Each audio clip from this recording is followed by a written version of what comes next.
கடும் வெள்ளத்தில் தூத்துக்குடி உப்பளங்களில் உள்ள 10 லட்சம் டன் உப்பு நாசமாகி உள்ளதால் தொழிலாளர்கள் வேலையிழக்கும் அபாயம் ஏற்பட்டிருக்கிறது.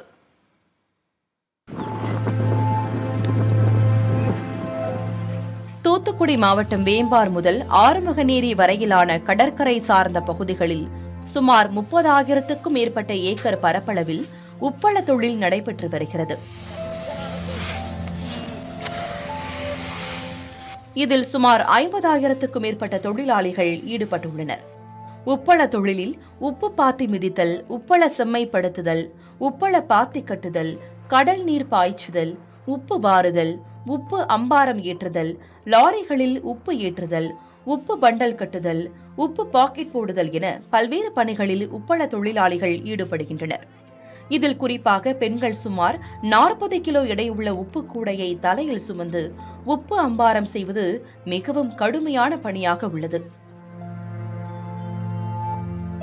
குடும்ப சூழல், பொருளாதார நிலை உள்ளிட்டவற்றால் இந்த பணிகளை செய்யும் இவர்கள் மழைக்காலம் வந்தால் அந்த வேலையிலும் மண் விழுந்து வேலை இழப்பு ஏற்பட்டு கண்ணீரில் உப்பாக கரைகின்றனர். இது 3 மாசம் எங்களுக்கு வேலை இல்ல, மழைக்கால நிவாரணம் வேணும்னு கேட்டிருந்தோம். அந்த 3 மாசத்துக்கான 5,000 ரூபாய் எங்களுக்கு ஏத்தி விடுறதா சொல்லி ஏத்தி விடுற பணம். ஆனா இப்ப இந்த வந்திருக்கிற வெள்ளத்தை பார்த்தா 6 மாசமே வேலை இருக்காது போல இருக்கு. இந்த தண்ணி வடிகால்னு கிடையாது. இது எப்ப வெயில் அடிச்சு எப்ப வத்தி அந்த மாதிரி இருக்கிற சூழ்நிலை. அப்ப இந்த இடங்கள்ல எல்லாம் எப்ப வேலை வைப்பாங்க, அவங்களோட வாழ்வாதாரம் எப்படி இருக்குங்கிறது எங்களுக்கே தெரியல. நாங்க தப்பிச்சு ஓடிட்டோம். இப்ப எங்களுக்கு சாப்பாட்டுக்கோ எதுக்கோ எந்த இதுவும் இல்லை. வேலை பார்க்கறதுக்கு 6 மாசம் ஆகும். 6 மாசம் ஆனதான் நாங்கள் அளத்துக்குள்ளே வேலைக்கு போக முடியும். தூத்துக்குடி மாவட்டத்தில் கடந்த 17, 18 ஆகிய தேதிகளில் பொழிந்த அதிதீவிர கனமழை காரணமாக ஒட்டுமொத்த உப்பளங்களும் கடுமையாக பாதிக்கப்பட்டுள்ளன. இதன் காரணமாக உப்பளங்களில் சேமிக்கப்பட்டு இருந்த சுமார் 10 லட்சம் டன் உப்பு வெள்ளத்தில் கரை புரண்டு ஓடி கடலிலேயே மீண்டும் கலந்து போனது.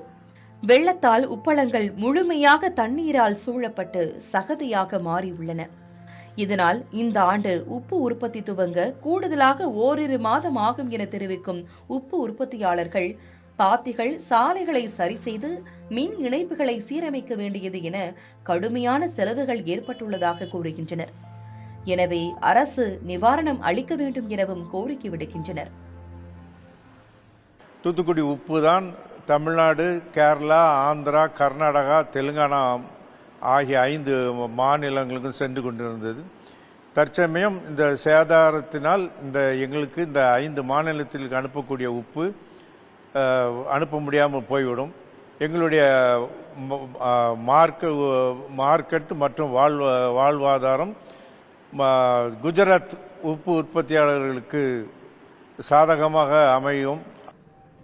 பொதுவாக மழை நின்றவுடன் உப்பள பாத்திகளில் இருக்கும் ஜிப்சம் அகற்றப்பட்டு சிமெண்ட் ஆலைகள், பிளாஸ்டர் பாரிஸ் ஆலைகளுக்கு அனுப்பப்படும்.